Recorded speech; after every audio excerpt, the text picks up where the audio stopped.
Radio Classique. Radio Classique, Social Echo.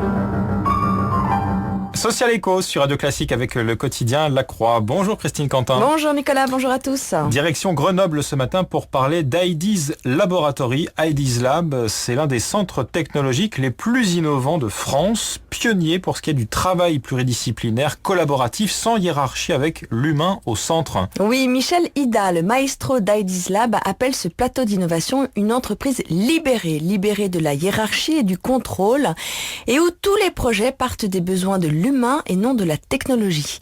Si ces notions de collaboratif, d'intrapreneuriat, d'entreprise sociale émergent en France, l'IDEAS Lab les pratique depuis près de 15 ans et durant longtemps de manière quasi clandestine, tant l'équipe pouvait passer pour une bande d'uluberlus. L'IDEAS Lab aurait d'ailleurs certainement fait long feu sans le soutien de Jean Terme, le directeur du CEA de Grenoble. Et c'est une chance car ce laboratoire se révèle être l'une des plus grandes pépites d'innovation technologique française. Il est notamment à l'origine de certains capteurs de mouvement que l'on retrouve sur l'iPhone 6. Il est aussi précurseur des manières contemporaines et libérées de travailler, coopérer et innover. Comment est née l'idée de ce laboratoire d'innovation dit libéré ? Alors c'est d'abord parti du constat, fin des années 90, que le processus linéaire d'innovation ne collait pas aux technologies du web ni de la téléphonie mobile, où ce sont les gens qui innovent. Le SMS, par exemple, n'était pas une volonté des opérateurs, mais une application banale, et on connaît depuis le succès du SMS. L'objectif de l'IDEAS Lab est donc de repenser l'innovation technologique en partant de l'usage et de l'utilité pour la personne. Il favorise les décentrages créatifs et la coopération de profils très différents. L'IDEAS Lab est constitué d'ingénieurs, d'artistes, de sémiologues, d'universitaires, de membres de collectivités, de salariés d'entreprises. Hewlett Packard, France Télécom, ST Microelectronics ont fait partie des fondateurs.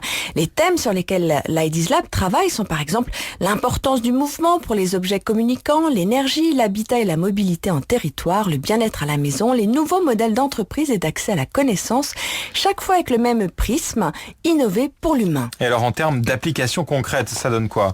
Alors c'est la force de l'IDEAS Lab, le passage à la réalisation. Il y a 12 ans, ils ont créé des prototypes de manettes de jeux et de casques de réalité virtuelle, par exemple. Ils les ont présentés à plusieurs industriels. Nokia n'y croyait pas. 4 ans plus tard, Nintendo sortait la Wii avec des dispositifs de l'IDEAS Lab. Fin 2013, ils ont envisagé la couverture d'un iPad sur laquelle tout ce que l'on écrit sur du papier que l'on pose dessus est intégré dans l'ordinateur, dans l'iPad. Si le projet n'a pas reçu le soutien hiérarchique escompté, en France, les citoyens américains ont quant à eux bien perçu l'intérêt de cette innovation. Ils ont donné $346 000 en un mois de campagne de crowdfunding pour le lancer. Aujourd'hui, même si les mentalités évoluent trop lentement pour Michel Ida, de nouvelles entreprises ont percuté, soutiennent et détachent certains de leurs salariés pour s'immerger dans ce plateau 100% collaboratif et décentré. C'est là que la compétitivité se gagne et avec humanité. Merci Christine Quentin. Pour en savoir plus, www.ideas-laboratory.com. C'était Social Echo à retrouver également sur le site internet de Radio Classique ou via l'application Radio Classique. 6h54, pourquoi la Banque Centrale Européenne est-elle au cœur du dossier grec ? C'est la question écho du jour sur Radio Classique, juste après une pause.